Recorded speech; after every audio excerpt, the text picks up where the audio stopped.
What a chance it is for Adam Paxton and Victor Tingsham to pick up their first weekly titles. Adam Paxton, well, it's been the dream debut so far for him. For Victor Tingsham, he'll feel like this is a moment a little while coming. A place in the final up for grabs for one. You can do it. Make that double 18 away for a place in the final.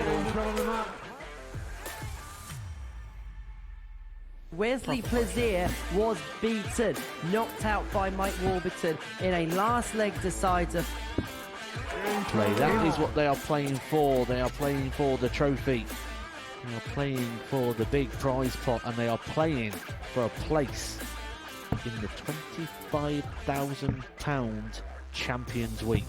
97. There is a point you feel that reality will surely kick in for Adam Paxton. He's here on debut. He watches the Super Series almost every single week. He was happy just to be playing in a group. This could be the leg that we talk about at the end of the night as being the one that changed the final, because Adam Paxton has just gone cold at the moment.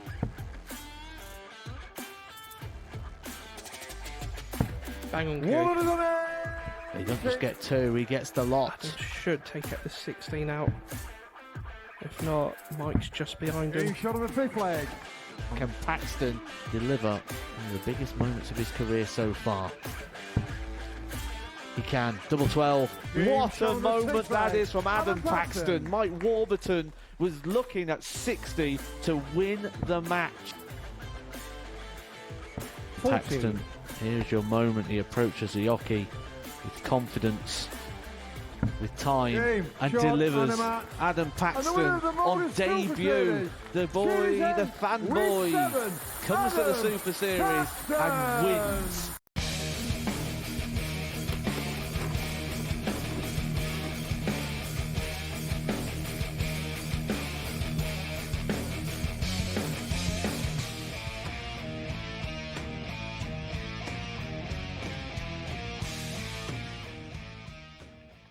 Yeah, so Sean Higgs was with us last night, and Sean is learning the power of the rage and the grid. If you say something crazy about a team, people will notice. Like, it can, there's a chance it could go viral and people can pick up on it, so watch out, Paul. But I think Sean is enjoying it. We had a guest on last night, and I was talking about Caleb Williams, and he was very anti-Caleb Williams and compared him to like a bunch of other bust quarterbacks and all this type of stuff. And I said, no, he's going to be different. Brought up the fact that Bears won. And I'm not the biggest Bear mark. I didn't come into this year, the Bears. But I'm not naive. The kid can ball. And they've got a ton of talent on both sides of the football. Yeah, they're in a tough division, but they won 7 games last year with terrible quarterback play. Let's call it out for what it is, right? I mean, Justin Fields and Tyson Bagent aren't, it was bottom tier Zach Wilson caliber quarterback play. They still won 7 games. But Bear fans, they're ready to go. Like, they're talking playoffs and Super Bowls and all this type of stuff. I was just talking over 8.5. What's your stance on the Bears coming into this year? Are you for over 8.5, under 8.5, or pass? So I actually discussed this on the show, I believe, and I would go with the 9 and the lay because I don't see him getting a 10. And a lot of this money management is just protecting your bankroll. So in order to protect your bankroll, you go with the 9.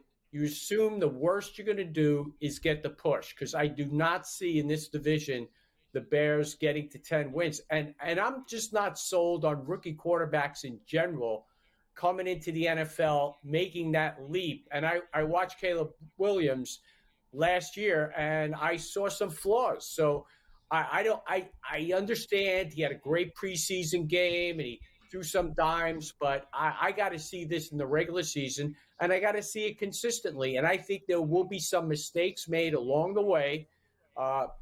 Maybe he'll work out. Maybe he won't. I remember I was the guy years ago that said, no way Mitch Trubisky's going to work out in this league. I have a little more faith in Caleb Williams than Mitch Trubisky, but I don't have I'm not sold is what I'm trying to say.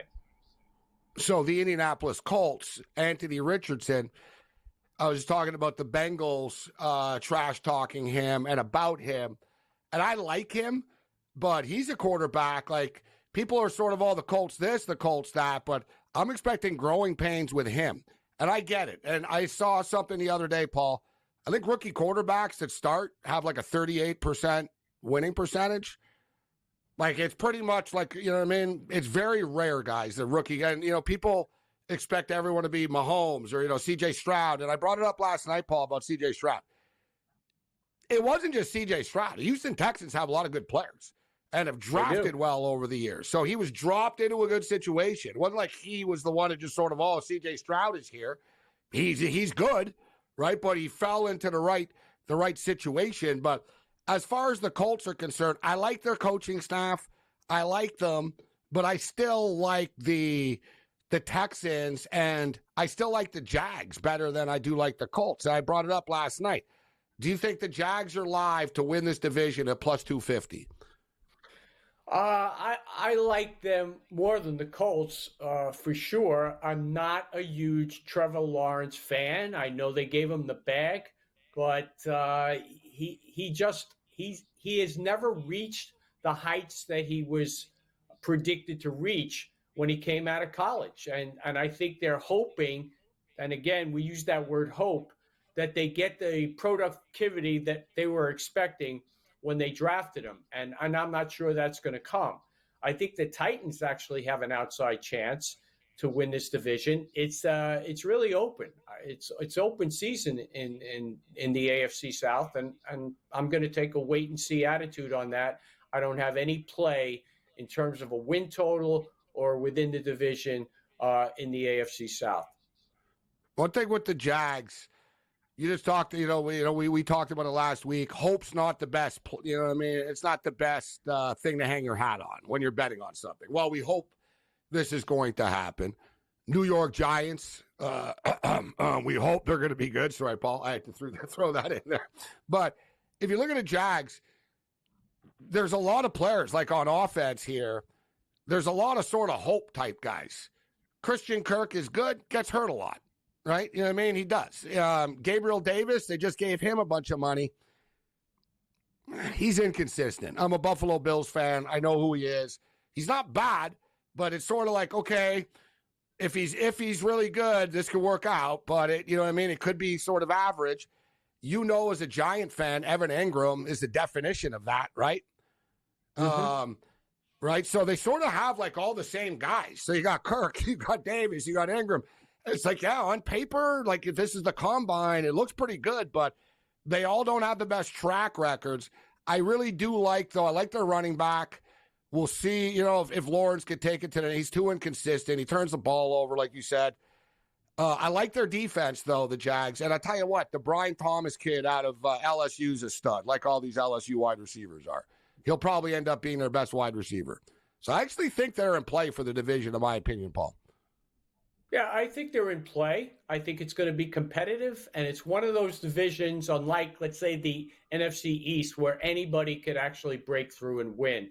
So, again, it's a wait-and-see attitude, and maybe you jump in mid-season. And we mentioned the Bears, and I remember last year with 6 games to go, I took a flyer on the Bears over the win total, which worked out, and to make the playoffs. And they were an eyelash away from doing that if they had won that Brown game and hadn't fallen victim to Joe Flacco. They would have accomplished just that. So you mentioned the Bears definitely have ballers on the defensive side of the football. And as far as the Jaguars go, you look at this team and I see a lot of mediocrity. So I really can't step up. 250 is very decent value, but I really can't step up and take that. I think we got about 2 minutes, minute and a half, 2 minutes here. NFC Championship. If you had to pick up a team to represent the NFC this year, San Francisco or the chalk here at plus 240. The Detroit Lions are plus 550. Eagles are plus 550. Cowboys, I'm not buying into the Cowboys. Packers are 8-1. Falcons 12-1. Bears 14. Rams 14. Me personally, if I had to take 2 teams to win the NFC, I'll say the Detroit Lions or the Green Bay Packers. Yeah, I'm on the Packers, and I mentioned before on the show, I'm on Jordan Love, MVP. I like it. It escapes me what odds I got. But 14 to this 1. guy was absolutely 14 to 1, absolutely lights out in the last 9 games of the season. He had like a 108 rating. He was, I think, the second-ranked quarterback in the entire NFL, and he protects the football. Only threw 1 pick, and here's a guy that rarely runs. He relies on his arm, so you know he's going to play a full season, which is going to be critical because we all know what happened when Aaron Rodgers played there, and he was just, it was a situation where you never knew if he was going to finish it all out, and he went down a few times. So I like the Green Bay Packers, and I think that division is going to be very entertaining, very competitive, and they could get your job done. We're getting not a bad number, plus 800.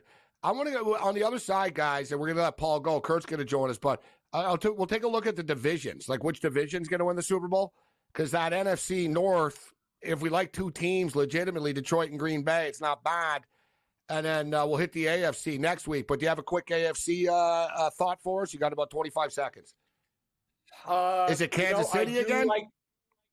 No, I can't. I don't want to come off and sound like master of the obvious. So I'm going to go with a flyer on the Buffalo Bills, and I'm going to look for Shakir to step up, James Cook to hold on to the football. Go Bills. From your lips to the football god's ears.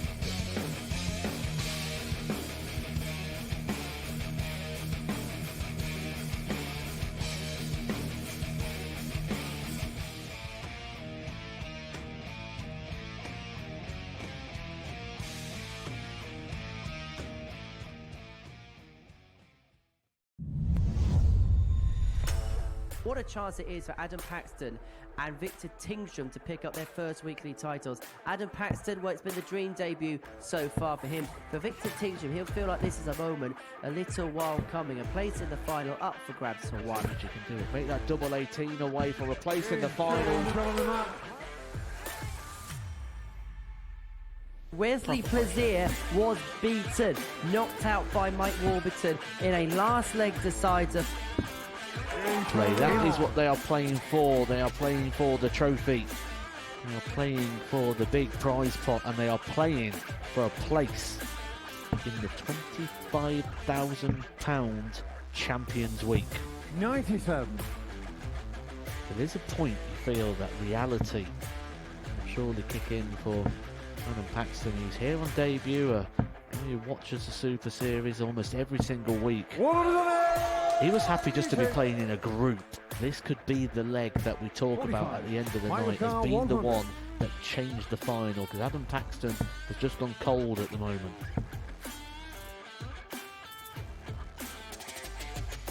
Bang on, He doesn't just get 2, he gets the lot. Adam should take up the 16 out. If not, Mike's just behind him. Shot on the fifth leg. Can Paxton deliver one of the biggest moments of his career so far? He can. Double 12. What a moment that is from Adam Paxton. Mike Warburton was looking at 60 to win the match. Paxton, here's your moment. He approaches the hockey with confidence, with time, and delivers. Adam Paxton on debut. The boy, the fanboy, comes to the Super Series and wins.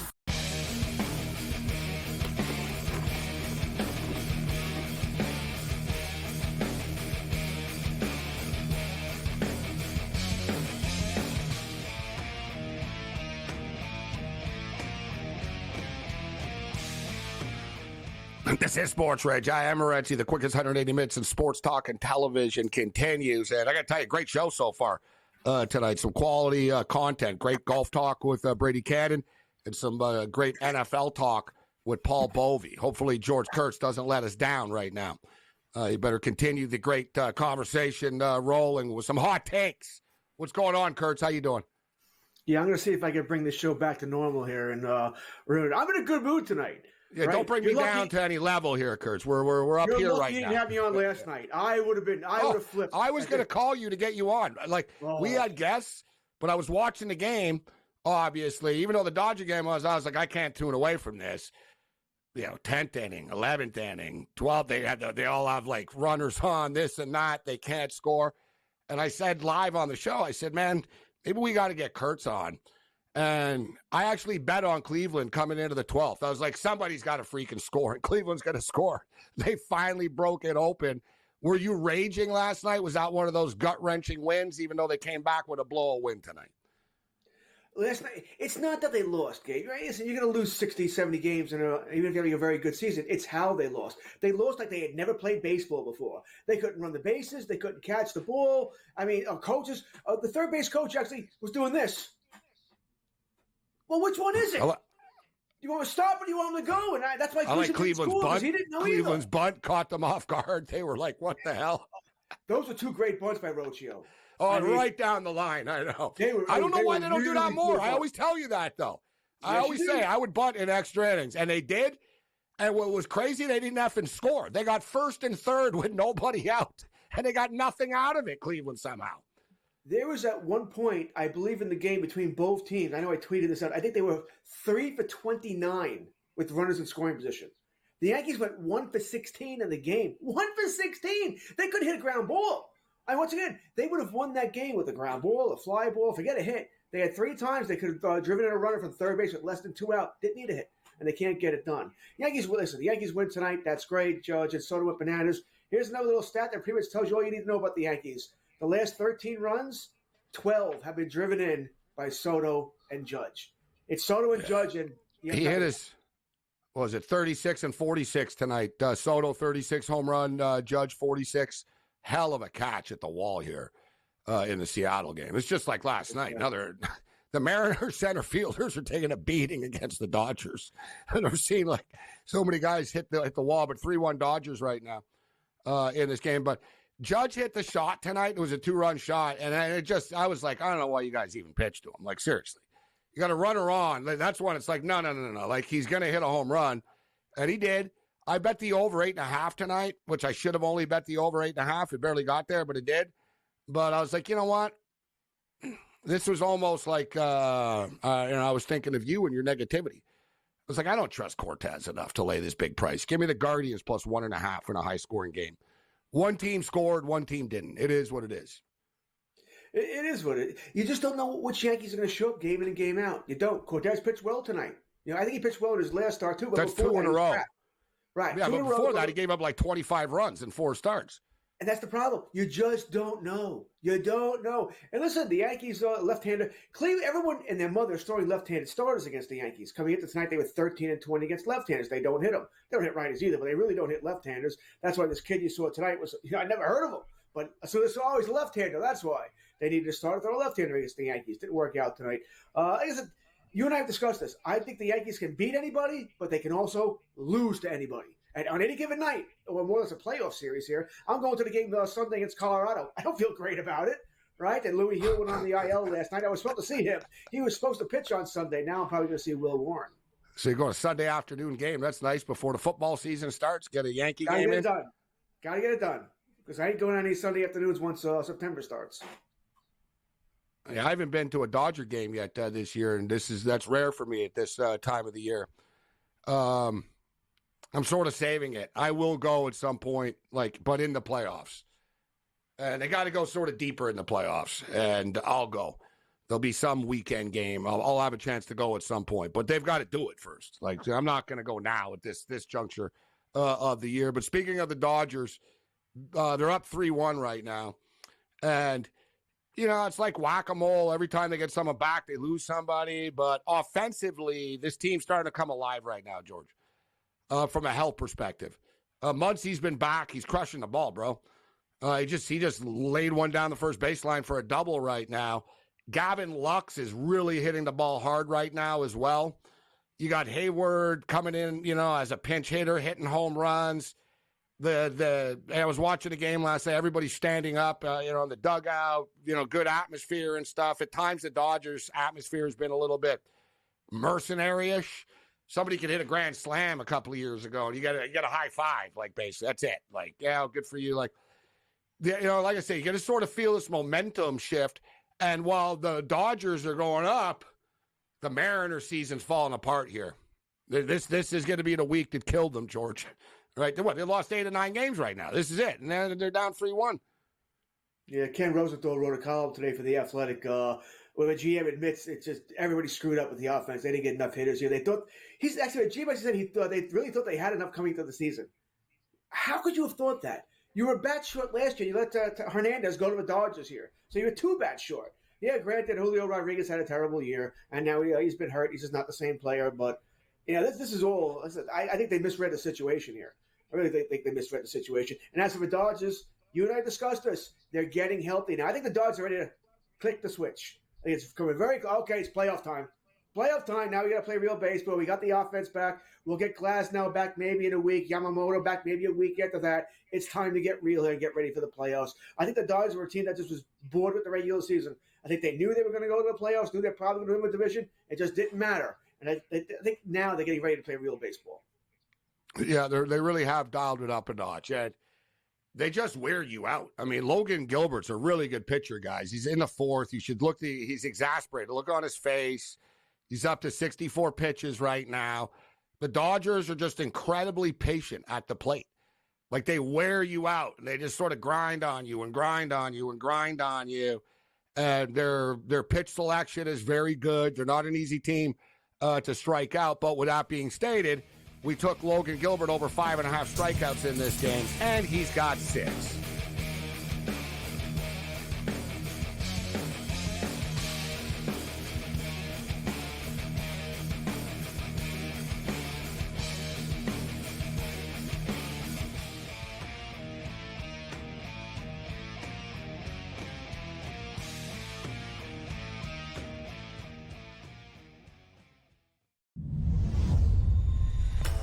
What a chance it is for Adam Paxton and Victor Tingsham to pick up their first weekly titles. Adam Paxton, well, it's been the dream debut so far for him. For Victor Tingsham, he'll feel like this is a moment a little while coming. A place in the final up for grabs for one. You can do it. Make that double 18 away for a place in the final.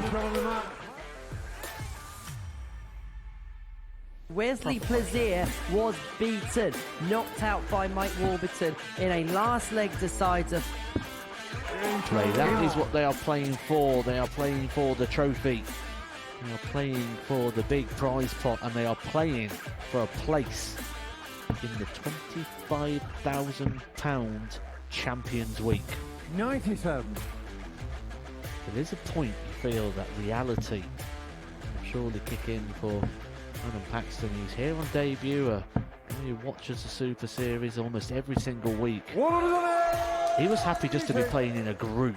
This could be the leg that we talk about at the end of the night as being the one that changed the final, because Adam Paxton has just gone cold at the moment.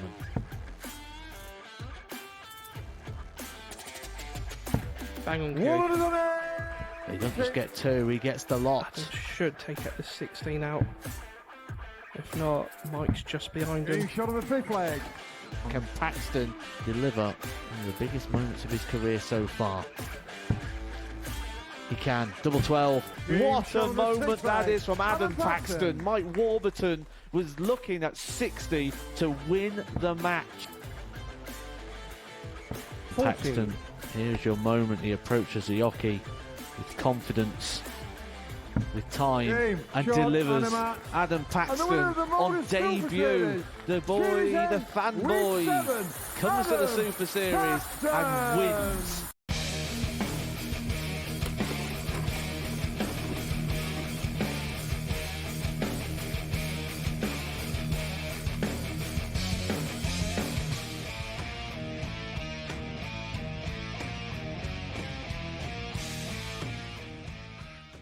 This is SportsRage. I'm Morency, the pits, the players, the hustlers, the people, the bust them, and everybody else in between. I want to get to a couple other baseball things here with Kurtz, but if you can, Tommy, let's get the Jesse the Winkler shot of him and Gunnar Henderson as part of our best of X. So, Kurtz, I know you enjoyed it. Mets win the baseball game against Baltimore. All right, now I don't know if we should show that part.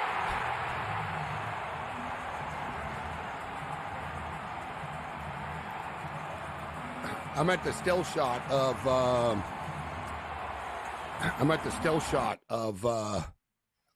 Gunnar Henderson. We had a little bit of a miscommunication. I only bring that up. Kurtz was like looking stone cold face, but there was a picture. I don't know if it's connected. There's a picture of Gunnar Henderson staring down Winkler. So Winkler slams the helmet, goes for the tour and stuff. There's a great shot of Gunnar Henderson because I tweeted, "Hey, I don't mind the passion of it."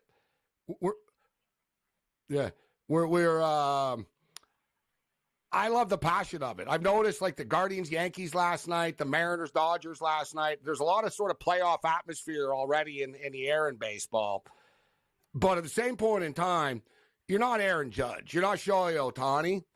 And it's like the NHL. If you're Ovechkin or you're Crosby or something, you can get away with a celebration. If you're just another scrub, if you're just another dude, put it this way. Baltimore are going to drill this guy the next time they see him. I'll put it that way. But what did you think of Winkler's celebration? Is it overboard? Sure. All right. It is. I mean, he's watching. Are you going to run the bases, buddy? Henderson, for a regular season game? But it's sort of a big game, right? But why is Henderson watching? The game's over. Walk off the field. What are you watching here? Now, I am old school. I'm definitely that guy. I tell you what, this doesn't bother me anywhere near as much as the guy who does it in the third inning, or somebody who does this when they're down 3 runs. That drives me much more insane. This was a walk-off home run. Game's over. His first home run with the Mets. I'm okay with. I don't like it. I really don't. But I don't want to be that get off my grass, get off my lawn kind of guy. That old if he school, did it to the Yankees, would you have like it would almost be more acceptable if it was to the Yankees because it's the city rivals. As soon as the ball was gone, game, I would have clicked the TV off. Next game's over. I wouldn't even watch. Oh, lost ding. Next game. I wouldn't have cared. I was not watching on my TV. Do you remember though? Who was it that was the hockey player? It was the guy on the Leafs. He drove the dude on the Senators. That's what it was. It was Morgan Riley. This past year. Sort of the same thing. That. Remember, Buddy came in. It's different, but remember, he put it in the empty net, but he took a slap shot like 2 feet in front of the net. Boom. And he turned around, and it was like a massive celebration. And the guy on the Leafs just leveled him after. He was like, you know what? No. He smoked him into the glass. He got suspended. Yeah, but I'm just saying that's what Gunnar Henderson was thinking. He's like, I'd like to just run this guy right now, but you know what I mean? What am I going to do? Well, they won't play each other if they meet in the World Series. Anybody think that's happening? I said I didn't have a big. He went overboard with slamming on the hand. You can't do that. You can't do that. You want to now you want to bat flip. You want to put your hands up. Oh, and, put it this way. Now, look at that compared to Joey Bats and Joey Batista. Sure. Dude hit a home run in the playoffs and he flipped the bat and they wanted to kill him. And it was nothing. He flipped the bat and he got punched in the face for it after, in the following year. Rougned Odor, greatest punch ever. Second base. He was like, we told you we're going to get you. He went up and he punched him in the face. He didn't fall either, man. You got to hand it to Batista. He didn't go down. That was a direct punch to the head, right to the jaw here. He stood up. God bless him. Anderson went down from a glancing blow last year. That was probably the original bat flip, right? That's what really started all this. I think Batista's bat flip there. But that's okay though. Bat flip, I'm with game winner. I don't have a problem with it. I don't want to be one of those. I'm not going to be get off my lawn because I like the emotion of baseball. It's one of the things I love about college baseball. The celebrations, the emotion. I don't mind all that. But at the same point in time, I also don't mind payback for it. It goes both ways, right? And I thought it was too excessive for a non-division opponent when you're Jesse Winkler. You know what I'm saying? If that's Pete Alonso, I'm like, yeah, whatever, dude. He's the leader of their team, and he's getting them fired up. But it's the game. And you could also pretty much say, George, if you don't like it, don't give up the home run. Right? You know what I'm saying? You can say that, too.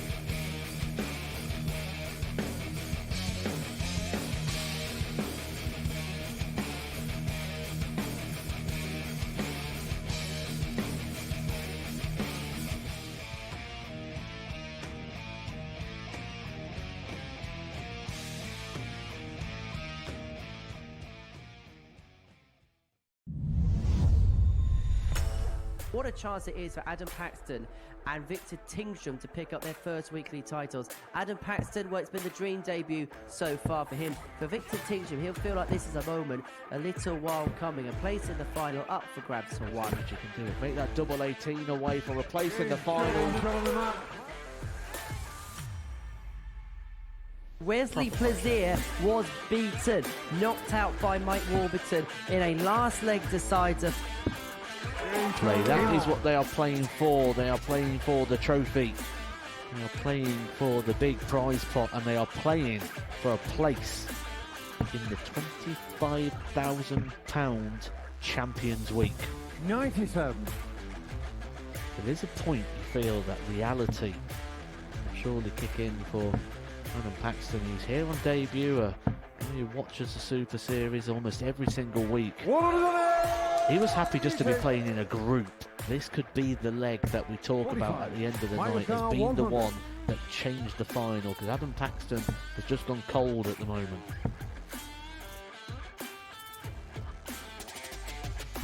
Bang on, Q. He doesn't just get two, he gets the lot. Adam should take out the 16 out. If not, Mike's just behind him. Shot on the fifth leg. Can Paxton deliver one of the biggest moments of his career so far? He can. Double 12. What a moment that is from Adam Paxton. Mike Warburton was looking at 60 to win the match. Paxton, here's your moment. He approaches the hockey with confidence, with time, and delivers. Adam Paxton on debut. The boy, the fanboy, comes to the Super Series and wins.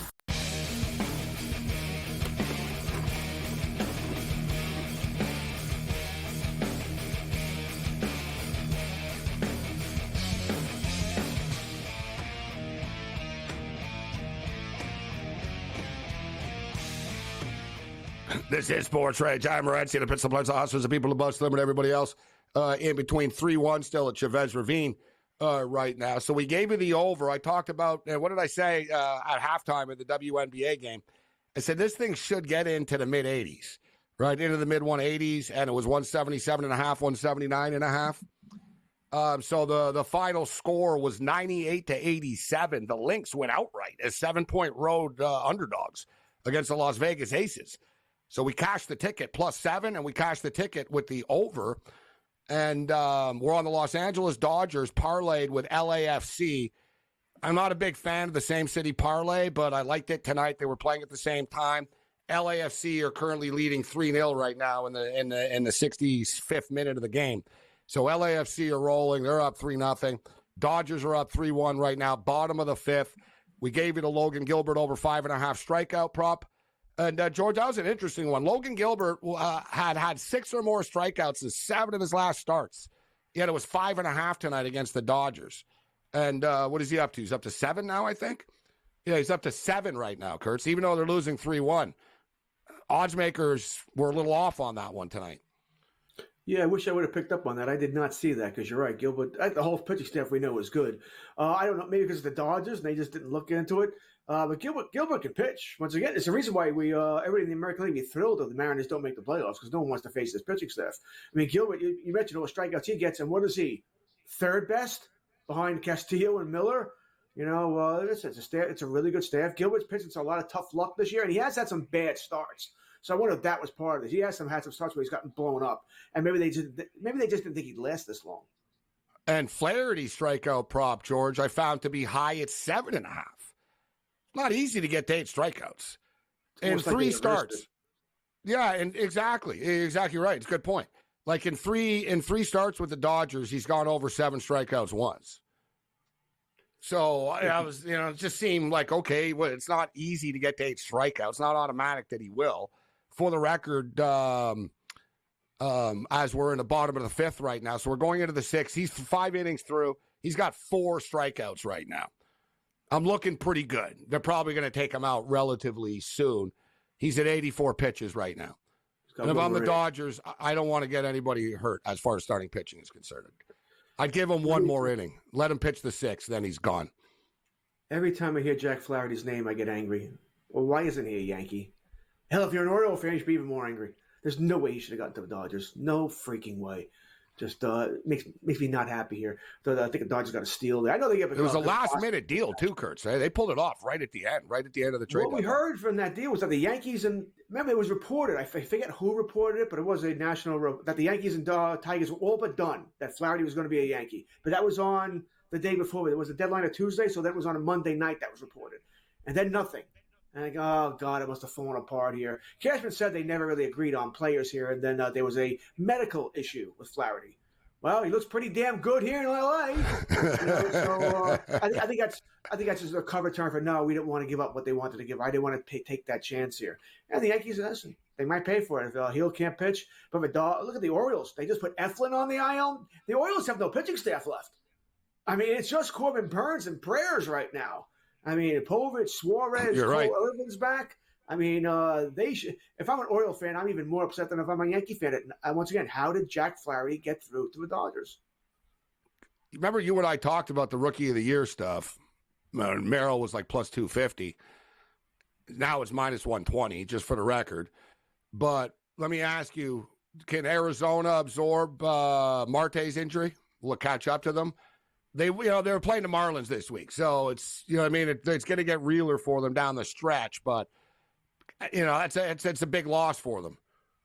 It's a huge loss. If not for your boy Ohtani, we would be talking about Marte for MVP. He's had a fantastic year, so yeah, it's a big loss. I think how long is he going to be out for? Is it just the minimum? Okay, then hey, you mentioned they'll play the Marlins; they'll be all right. You can go 500 or above 500 without it. Maybe it eliminates a division chance for you, but you'll still get in the playoffs. But if he's out longer, could be a problem. Sure. Once again, the guy's had an MVP-like season. He's been fantastic. And I'm dead serious. If not for Ohtani, we would be talking about Marte for MVP. I'm not saying he would win it, but we'd be talking about him. Wow, what a year for this guy that no one really saw coming here. So yeah, it hurts here. I think it'll cost them a chance at the division, but they'll make the playoffs. The other story I was tweeting about earlier in the day, and I didn't get to this yet, but I will now, is Joey Votto. So Joey Votto announces his retirement, 17-year distinguished career, former MVP, 2010, six-time All-Star, announced retirement. He's from the Toronto area. Of course, he's played his entire career with the Reds, but he signed with the Blue Jays this year. And there was always the hope, right, that he would, he could ride off into the sunset with the Toronto Blue Jays. And he had a very emotional statement, and he said, all I want to do is just play in Toronto, but unfortunately, I'm just not good enough to do it. But there's no coincidence, George, and he announces his retirement as the Blue Jays and Red Series comes to a close. He was clearly hoping that he would get an opportunity. Now, he also put it out, they didn't want any charity, you know what I mean? Nothing charitable. The guy was hitting 111, all right? So let's just call it out for what it is. It would have been charitable, but what's wrong with that? He wouldn't have said no. To me, you're the Jays. You have a great opportunity for an ambassador to the sport of Canada. This guy played for the WBC Canadian team. Class act from Toronto. Grew up a Blue Jay fan. Playing against the red team that he played for forever. For me, I would have called him up for one last at-bat. And I would have said, don't feel bad about this, bro. You're a legend. You get one last at-bat to tip your cap to the Red fans and in your hometown on the way out, George. I think the Blue Jays dropped the ball in a big-time manner. I will bring up one thing. Now, I agree with you, but I would like to know, he's not on the 40-man roster, so they would have had to release. I know. When you get into the legalities and the monies and the contracts and, like, if they screw with someone else. The money's the problem, right? But I was thinking, too, if, like, it's someone else. If we take someone else off, how does that affect us with that contract? Like, was there some reason for that? I mean, I don't. I would assume there was some deadbeat on the roster you could just release, right? There always is. These teams always overrate their players, right? You find, this guy can get released. It's not hard to get the guy in that bat, Kurt. One at bat. Like, you know what I'm saying? Yeah. The problem is you got to get him on the roster. Is you have to release somebody. Someone has to go by, or be put on a 60-day IL. It's a good point. And at this point, you can't send someone down. They have to clear waivers, and it creates like a thing. I get it, but at the same point in time, you're 14 games out of first place. You can figure it out if you wanted to. I would have liked to see him play. And by the way, I wouldn't have given him one at bat. Jays aren't going anywhere. Give him a game. You would let him start? No, that was my thing. I wasn't even being like, oh, let him start. I was like, you know what? Give him an at-bat, like Field of Dreams. You know what I mean? Like Burt Lancaster. I just want one at-bat. Here's the Gunnar Henderson shot. Here's the Gunnar Henderson shot. Our boy Jared Smith, great. Look at Henderson. Because I tweeted out, I said, I guarantee you the Orioles are pissed in the clubhouse right now about this. Jared said, look at this. And he froze this. And look at Henderson. That's a look like I'm an all-star and you're you know what I mean? Like, I love that disdain of the Orioles and Henderson in that shot, George. Yeah, I said I wish they were playing tomorrow. Unfortunately, it's a 3-game series. It's over. That would be it'd be interesting to see if they would throw at Winker. You know, give us say we didn't appreciate that. But like I said, they won't play each other until next year. I don't probably be in Baltimore, I guess. But like I said, I didn't really have a problem with it. I didn't love it, but it was a game. Like I said, it was a game-winning home run. The game is over at that point. So like I said, as soon as the ball hits the stand, it's over. You know, so if I'm not even looking at him anymore. I don't care. But I think it's childish, yeah. But I don't want to be that my long kind of guy and that you don't know anything about celebrations. I have no problem with the motion. I just thought he went overboard. All right. Well, I threw a poll question out about Joey Votto, and we'll get some of these results, and we'll get Kurtz's thoughts on the other side. And the question is Joey Votto a Hall of Famer? And I've seen, I'm not the only one asking this. 17 years, 6-time All-Star, former MVP.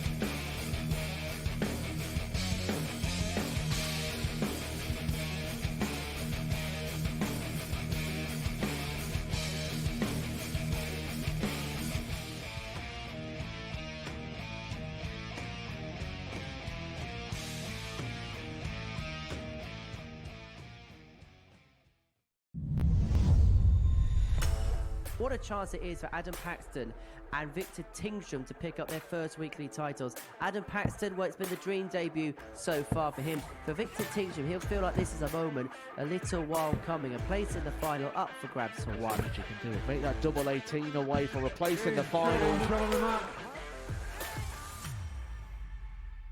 Wesley Plaisir was beaten, knocked out by Mike Warburton in a last leg decider. Play. That is what they are playing for. They are playing for the trophy. They are playing for the big prize pot, and they are playing for a place in the £25,000 Champions Week. 97. There is a point you feel that reality will surely kick in for Adam Paxton, who's here on debut. He watches the Super Series almost every single week. He was happy just to be playing in a group. This could be the leg that we talk about at the end of the night as being the one that changed the final, because Adam Paxton has just gone cold at the moment.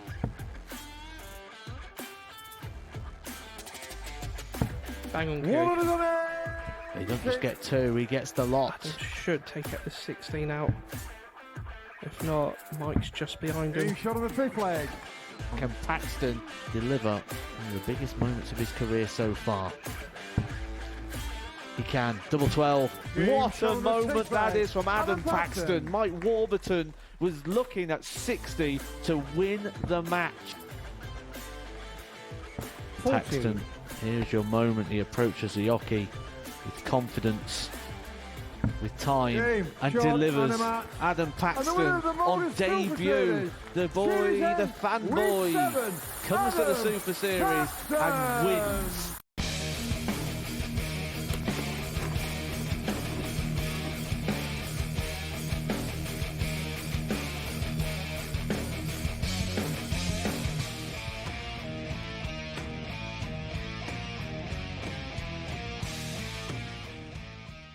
This is SportsRage. I'm Morency. We're kicking it. George Kurtz in the house with us. So the question is Joey Votto a Hall of Famer?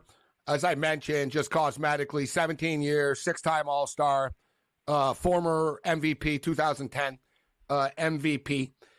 Hall of Fame, you sort of, your gut instinct. If you watch these players play, you sort of, Hall of Fame is supposed to be, that guy was one of the best ever, man. Right? Like point blank. That guy's like, that guy deserves to be immortalized.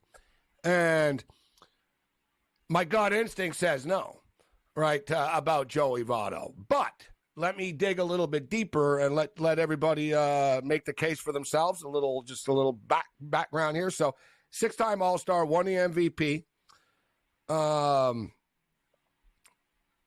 This is where he really started to put up some big numbers. He led the league in on-base percentage 7 times. He led the league in walks 5 times, OPS twice, slugging percentage once, doubles once, WAR once, and OPS once, OPS plus once. The only players to lead the league more often in OBP were Ted Williams 12 times, Barry Bonds 10 times, Babe Ruth 10 times, Rogers Hornsby 9 times. So in other words, George, Joey Votto's the only modern player, with the exception of Barry Bonds, to be on this list. Now, the only difference from him than all those guys, he wasn't a home run hitter. All those other guys were. All those other guys, their slugging will be much higher than Votto's. I don't care about the one MVP, but I do care about the fact that he finished top 7 MVP 6 times. So it wasn't like he had one great year. He actually was good for a number of years here. I don't offhand, not being a Reds fan, I don't know how good a defender he was, but you mentioned he won 6 Gold Gloves or something like that. Well, defensively, here he is. So defensively, as far as his numbers are concerned, he's 1 spot behind Miguel Cabrera. He's 1 spot ahead of Rafael Palmeiro, and his defense is in line with Todd Helton, Eddie Murray, and Willie McCovey. So his defense is among the all-time Hall of Famers, too. He holds his own, 12th. I don't know. The OPS of 920 is impressive. It's really impressive. I'm on the borderline here. This is not a definite no. It's not a definite yes. And generally, Gabe, if I don't have you as a definite yes, that means you're a no, right? Because I don't think I say no too. But how about this? So there's benchmarks to this as well, right? There's can't just be like, all this. There's also sort of quotas. Let's just be real. There always has been for this. And the quotas. He didn't reach 3,000 RBIs. He didn't hit 500 home runs. He doesn't have 500 doubles. He doesn't have 1,500 RBIs, 1,500 runs. He didn't hit 300. Like, he just sort of added up, and it's sort of like everything's really, really good, but there's got to be there's the benchmarks, as I just stated. 500 home runs, 3,000 hits. There's sort of levels to this stuff, Kurtz. I agree. It comes out to the whole of very good. I think he just misses. That being said, if he does get voted in, which I have a feeling he will, I think they will vote him in, by the way.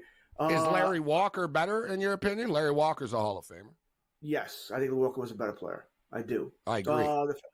Walker could do more. He could run. Very excellent defender. Great arm. Yeah, right. He had the fantastic. Yes, I think Walker and another guy that was well liked. I think Walker, yes. Votto, to me, is the whole of very good. Do I think he gets in? Yeah, I think they'll vote him in. He was a nice guy. They liked him. So I think he will get in there. And then I said I won't be angry about it if he does. I'm not it's not like Harold Baines getting in. Like, oh, how the hell did this happen? I think he's right on the border here. What about these other first basemen? Paul Goldschmidt? No. Freddie Freeman? Yes. I'd say Freddie, yes. Freddie's trending towards a Hall of Fame career. Anybody else? Will Clark.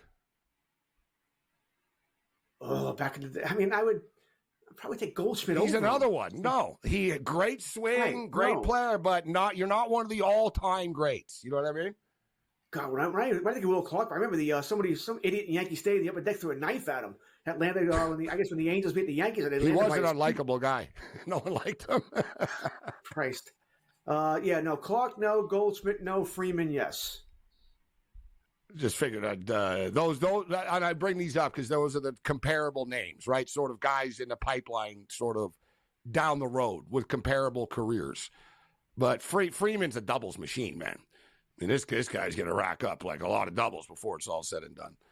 And he has a chance for another championship with the Dodgers as well, which would hurt. That would put him over the top, to be honest. A World Series championship, put him over the top. He's already won one with the Braves, but you know what I mean? Another one with LA. 2 different teams. I think Freeman gets in. Maybe he doesn't win a championship, but I get your point. Yeah. He wins another one. It'll be another. Yeah, that's just the icing on the cake. Yeah, that's just that's what I'm saying. Like, it's just sort of the Mookie Betts automatic. Yes. Mookie Betts Hall of Famer. Shohei Ohtani Hall of Famer. Yeah, Dodgers have a Dodgers are few. loaded. Clayton Kershaw, Hall of Famer. Like that, how many current Hall of Famers are on the Dodgers? Betts, Ohtani, Freeman, Kershaw. I guess that's it. Probably it, right? I mean, Will Smith might have a chance as a catcher. Yeah, I was gonna say. Muncy, no. There's nobody else in the outfield. Oh, I'm just thinking about the pitchers, though. I guess Yamamoto, if he's around forever, would have a shot, right? He is supposed to be that kind of guy. Glasnow's another guy. Hall are really good. Probably not. I mean, you're not a Hall of Famer. You're a really good pitcher, but you're not. You know. He gets hurt too much. He's not going to play. He's not going to pile up enough stats to get to the Hall of Fame. Yeah, that's probably it for the Dodgers. Oh, only 4, or maybe 5. Oh, poor Dodgers. All right, I'm reading. See here, this is from a voter. Matt Snyder of CBS Sports wrote a good piece on Joey Votto, and he says, "I'm a voter for the first time this year, and I can firmly say that I will be voting for Joey Votto when his time comes." So seems like there's, and then the media liking you is like, that's also a massive part of this. That's why Albert Bell is not in. Here's a player. Boom, you just read my mind. Albert Bell. I mean, if we're putting Votto in, because that's what they use against Bell. Well, you didn't get to somebody's benchmarks. It's like, yeah, he really was one of the most feared players. So, literally and figuratively. But I'm gonna pop up Bell's numbers here. But that's what I'm saying. Like, but they just don't like him. They don't want him there.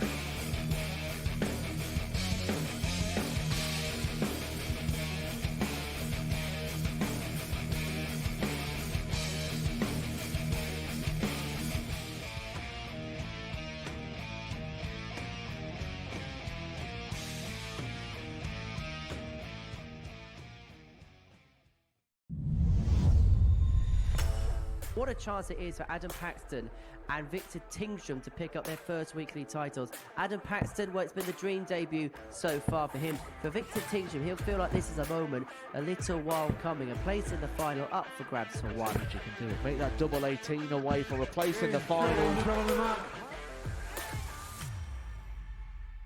Wesley Plaisir was beaten, knocked out by Mike Warburton in a last leg decider. Play. That is what they are playing for. They are playing for the trophy.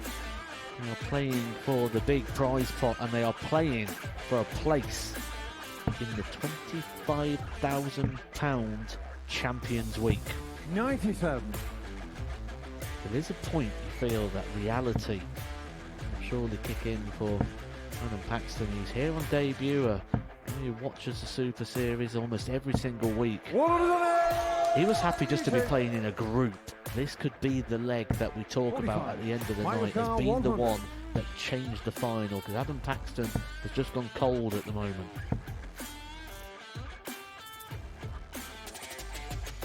Bang on, He doesn't just get 2, he gets the lot. Adam should take out the 16 out. If not, Mike's just behind him. Shot on the 5th leg. Can Paxton deliver one of the biggest moments of his career so far? He can. Double 12. What a moment that is from Adam Paxton. Mike Warburton was looking at 60 to win the match.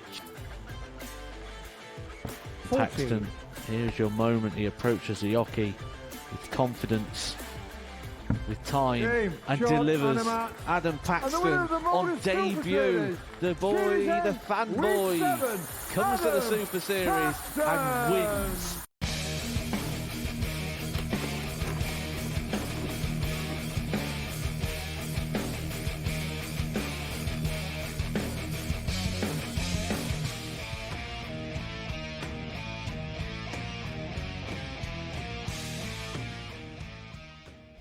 All right, for those of you that are a little bit younger and don't know the legend of Albert Bell, I don't know who we could compare him to in like another sport. He wasn't like the Dennis Rodman. Like, I mean, he was very unique, like from a baseball player perspective. Yasiel Puig was a little like him, but Yasiel Puig wasn't as mean-spirited as Albert Bell. Puig was very selfish, though, and that's why he's not in the big leagues. Teams just like didn't like him. They were like, this guy's just like, we can't have him in the clubhouse. And Albert Bell was like that. But the thing with Albert Bell was he was so good, right? So teams would sort of tolerate him. And I'm looking at Bell's numbers right now. And dear God, George, like just like 28 home runs, 34 home runs, 38, 36, 50, 48, 30, 49, 37. Like, he absolutely murdered the baseball, this guy. But he was literally like the most disliked player in the history of baseball, essentially, by his own teammates, too. So, like, opponents didn't like him. And we all know the famous, who was the poor bastard, the little second baseman, Vina? Fernando Vina? Totally uncalled for. Totally uncalled for. He went too far. Hitting him was fine. Hitting him was fine. Hitting him the next Tuesday, not fine. So basically, it was like Bell's at first base, poor second baseman in the older days, smaller second baseman, shortstops. Guy's minding his own business, just trying to turn a double play. And Bell just like goes football on him. Like just literally, just boom, gave him like a shoulder, like bam, knocked him over, broke the play up. Everyone was like, what the F's wrong with you? Like they were all like in shock. All right, there was that incident. No one did anything. They were scared of. No, you're right. They were scared of the guy. And I've told the story before, like when he was on the Indians and how he really upset his own teammates. He got kicked out of a game once. He went into their clubhouse after, and he took like a baseball bat to the clubhouse, and he broke Omar Vizquel's Silver Slugger award. So poor guy got the Silver Slugger, bro. It's near his locker, and Bell, like just on a freaking rampage, George. Didn't like whatever was in the way, bro. You know what I mean? So he smashed the guy's Silver Slugger to pieces. And on top of this, he flipped the team food buffet spread over. So they come in, there's no food, the room is trashed. Like they didn't think it was funny. Like they were pissed. Like pissed. Like they had to get him a new bat. Like it was a whole ordeal. Then there was the time that he threw a ball. Someone was chirping him in the stands, and he turned around. And he just turned around and threw the ball as hard as he could, like way into the outfield type thing. And he hit the person beside the person he was trying to hit, except he hit a woman who was like a school teacher, George. Like he drilled her right in the forehead. It was like one of the best throws in the history of throwing, George. Like the fact that he thought, I'm going to throw this and hit that specific person like 200 feet away from me. He literally missed the person like by this much. It was like, bam. And it hit the, Dibble did that once. My boy Dibble threw a ball at a fan in the stands once. Man, if you did that today, George, it'd be a big problem. Like they would really flip. A long time. Yeah, they'd be like, if you turned around and just whipped the ball at a fan. Like I said, it happened, guys, a few times. So, but as far as Bell being in the Hall of Fame, George, like I said, just we'll move on from this. But just looking at compared to Joey Votto, we're sort of right in the same damn ballpark, bro. 381 home runs, 295 batting average. He's got a higher batting average, right? Home runs are about the same. His slugging percentage is 13 points higher. I'm going to assume he was not the same defensive player as Votto, so I guess that could be a negative. But you look at, once again, he finished only 5 times in the top 8 in MVP. Votto was 6 times or 7. Look at this, though, George. He hit 23 home runs in his last year, and he hit 36. He hit 37 in his second to last year. Like his career, like, it's 33 years old. He was only 33. He left early. Yeah, because nobody wanted him. Couldn't deal with him anymore. You know what? You know what I'm going to compare him to, actually. But they're not the same people. He's Bo Jackson. It's like, bro, if you just would have stuck around for a couple more years, you would have, like, Bo got hurt, though. You know what I mean? That's why, Bo Jackson, if you watch him, guys, you'll be like, yeah, that's one of the greatest running backs I've ever seen in my life. Right? Problem is, he played like 2 years and half the time.